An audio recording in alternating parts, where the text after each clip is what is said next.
Ang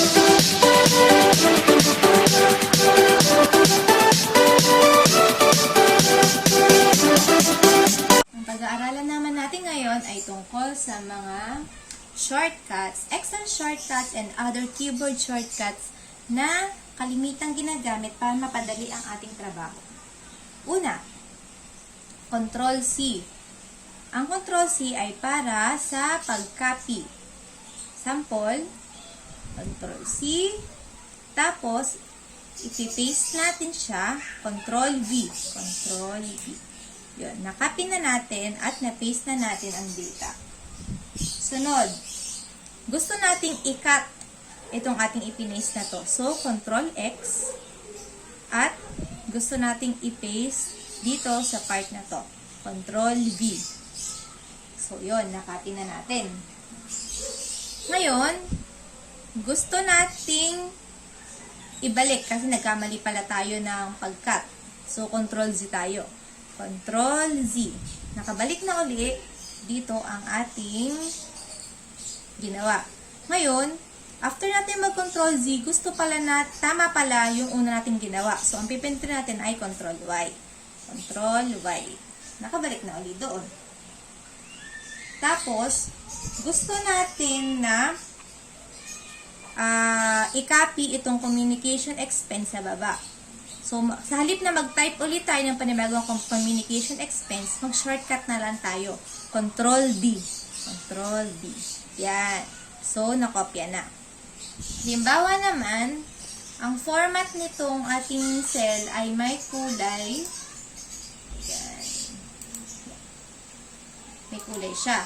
Gusto natin na yung katabi na cell nito ay ganun din ang kulay. So, ang ating pipindutin ay Alt, H, F, T.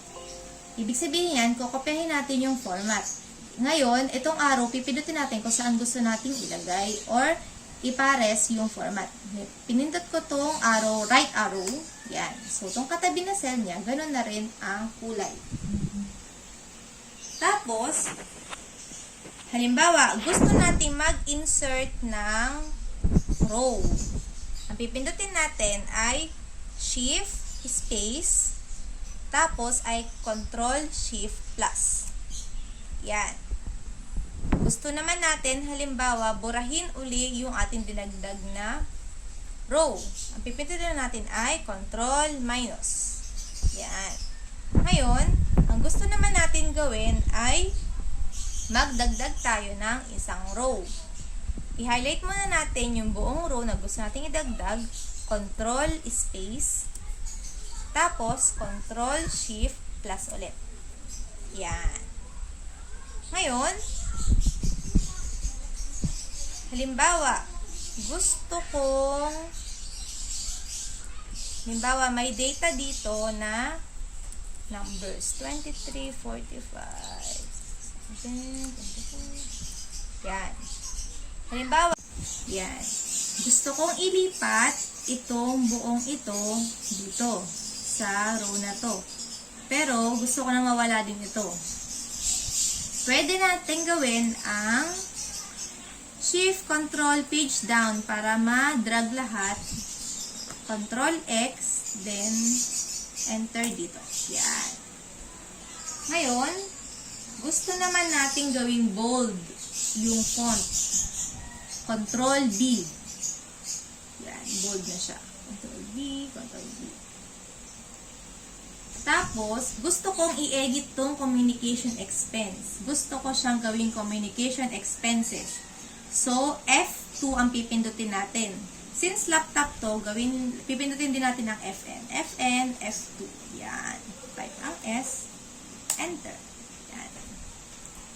Kung mapapansin nyo po, hindi tayo humahawak ng mouse. Binabawasan natin ang paggamit ng mouse para mas mabilis natin na magawa ang ating trabaho.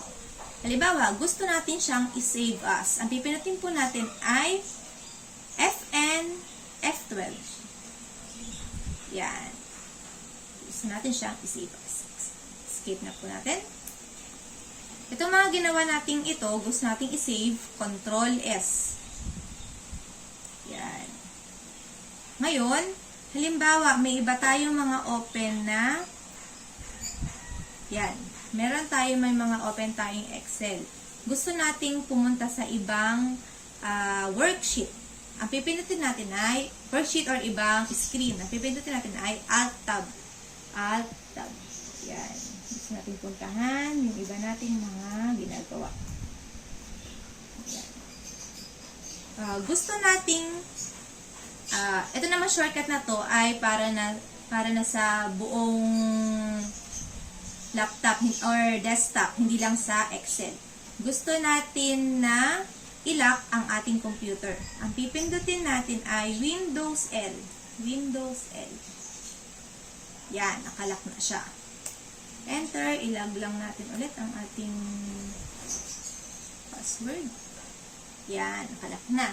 Ngayon, ito pala, gusto nating i-close na itong ginagawa nating sheet. Ang pipindutin natin ay Alt F4. So, since meron ulit tayo, nakalaptop tayo, may Fn ulit, Alt Fn F4. Yan, pwede natin siyang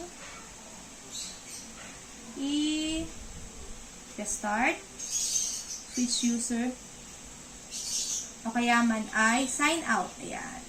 Skip natin, mamaya pa naman natin siya gagawin. Gusto naman natin na mapunta tayo sa desktop. Ang pipindutin natin ay Windows D. Windows D. Yan. Nandiyan na ulit tayo sa ating desktop. Ano pa ba? Yung ating ginagawa kanina na Alt Fn F4.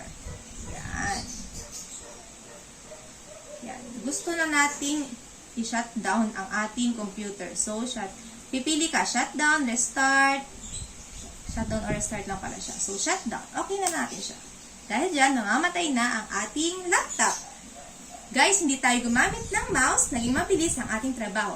Thank you guys. Hope you like our tutorial on the shortcuts, keyboard shortcuts, and other Excel shortcuts na mas makatutulong para mas madali nating magawa at matapos ang ating mga ginagawa. See you guys next time! Hi guys! Thank you for watching my wife's video. Hope you like it. Please share, like, subscribe, and click that notification bell so you don't miss our latest videos and kulitans. Bye!